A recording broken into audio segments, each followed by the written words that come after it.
नमस्कार। आज का विषय है सैनिक। अनेकों युवा टूर ऑन ड्यूटी स्कीम को लेकर जो हैं वो विरोध प्रदर्शन के चक्कर में रोड पर हैं। इस नकारात्मक माहौल में एक सकारात्मकता देना चाहती हूँ आपको। ये सकारात्मकता बंधी है सैनिक जीवन को लेकर। सेना और जो है रक्षा सेवाओं में जाने का जो युवाओं का सपना होता है, उस सपने के पीछे एक माँ, एक बहन, एक बेटी और एक पिता की बहुत सारी भावनाएं जुड़ी होती हैं। उन्हीं को मैंने जो है कुछ बंदों में बांधा है।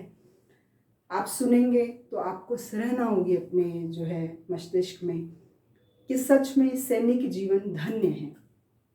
मेरी जो है अभिव्यक्ति है ये उन सभी सैनिकों को जिनकी वजह से हम अपने घरों में एक जो है स्वतंत्रता महसूस करते हैं और सुरक्षित महसूस करते हैं। तो मैंने कविता का जो शीर्षक दिया है वो दिया है शत शत प्रणाम। जो मातृभूमि पर चढ़ा गए, जो मातृभूमि पर चढ़ा गए अपने जीवन का मधुर जाम, उन वीरों को शत शत प्रणाम, सब वीरों को शत शत प्रणाम।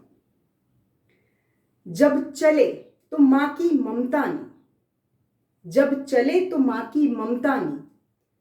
सैनिक जब जो है सुरक्षा के लिए अपनी ड्यूटी ज्वाइन करने के लिए घर से निकलता है तो माँ कुछ हिदायतें देती है। कभी भी आप निकलो तो ये एक आम धारणा है हमारे जो है भारतीय परिवारों में, और ये संस्कृति का हिस्सा रहा है कि माँ कुछ दायित्व देती है। तो देखिए एक सैनिक की माँ क्या दायित्व दे रही है, उसकी सुंदरता को समझिए।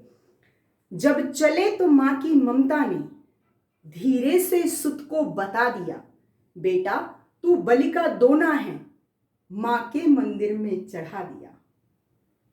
मैंने तुझको जो जन्म दिया, मैंने तुझको जो जन्म दिया, ये तभी सफल हो पाएगा जब विजय श्री को वरमाला मेरा सुत खुद पहनाएगा। या सीमा पर जो सुमन चढ़े, या सीमा पर जो सुमन चढ़े, बलिवेदी पर जो मुकुल झड़े, उस महाकाल की माला में तेरा सर भी जड़ जाएगा। एक माँ के अंदर की जो है वो अग्नि देखिए देश सेवा के लिए, जो अपने पुत्र को ऐसी अनुभूति के साथ विदा कर रही है। तो उस महाकाल की माला में तेरा सर भी जड़ जाएगा।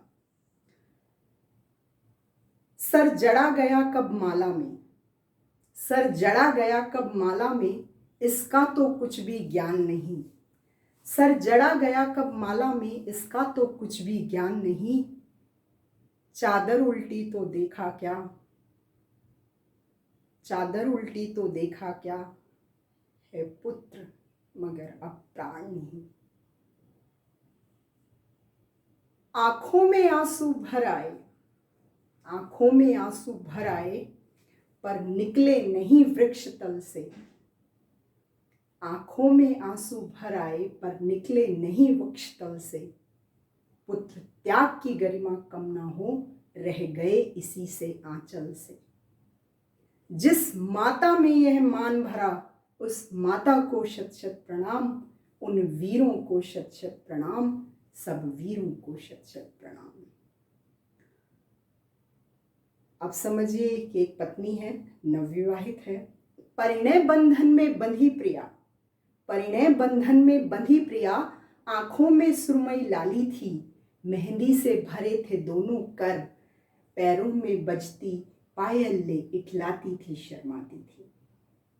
मेहंदी का रंग अभी ताजा था, हल्दी का रंग भी पीला था, माथे पर सजा सिंदूर इतना, मन आलिंगन को गीला था। माथे से कब सिंदूर झड़ा, माथे से कब सिंदूर झड़ा, इसका तो कुछ भी ज्ञान नहीं। पति आलिंगन को हाथ बढ़े तो देखा पति है प्राण नहीं।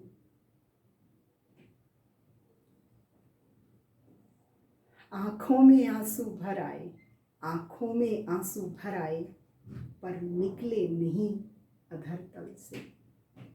पति त्याग की गरिमा कम ना हो, रह गए इसी से हृदय तल में। जिस पत्नी में यह मान भरा, उस पत्नी को शत शत प्रणाम, उन वीरों को शत शत प्रणाम, सब वीरों को शत शत प्रणाम। अब युद्ध का मैदान है। एक हम समझते हैं कि एक जो है युवक, नवयुवक है, नवविवाहित है और सेना का मंचन है। तो आप समझिए, मैंने उसको बंद में बांधा है। एक कर में पत्नी का खत था, दूजे में तोप दुनाली थी, माथे पर माँ का चुंबन था, होठों पर जय की लाली थी। एक कर में पत्नी का खत था, दूजे में तोप दुनाली थी, माथे पर माँ का चुंबन था, होठों पर जय की लाली थी। देखा शत्रुदल टूट पड़े, देखा शत्रुदल बढ़ आए, गोली पर गोली छूट पड़ी।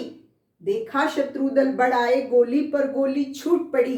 अरिम के मस्तक को भेद भेद, सीमा के पथ पर कूद पड़ी। शत्रु की पंक्ति बिखर गई, शत्रु की पंक्ति बिखर गई, पर योद्धा को भी निगल गई।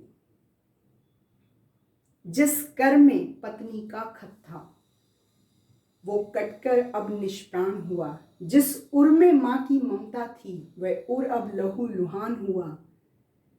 पर मरते मरते भी जिस मुख से जय भारत मां का गान हुआ, उस सेनानी को शत शत प्रणाम, उन वीरों को शत शत प्रणाम, सब वीरों को शत शत प्रणाम।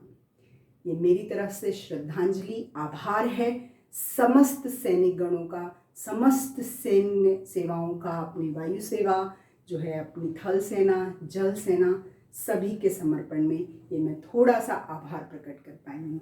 इसी के साथ धन्यवाद। और जो लोग विरोध प्रदर्शन कर रहे हैं वो अपने ही बच्चे हैं, अपने ही लोग हैं, ठीक है। तो उनके साथ कोई भी ज्यादती करने से पहले यह प्रशासन जो भी कदम उठाता है, ये सरकारें जो भी निश्चय लेती हैं, जो भी अपना निर्धारित करती हैं, उसमें एक बार उनसे बैठाकर बात की जाए, क्योंकि वो अपराधी नहीं है। वो सिर्फ डर की वजह से, अपनी बेरोजगारी की वजह से, या फिर अपने अंदर कुछ ऐसे नकारात्मक जो है वो पहलू जो है वो फैलाए गए समाज में, जिसकी वजह से वो जो है वो अपने आप को अकेला महसूस कर रहे हैं और उनको लगता है कि ये स्कीम अग्निवीर जो है वो गलत है उनके साथ। तो प्रशासन और जो है सत्ता पक्ष इसको आके अपने सामने समझाए।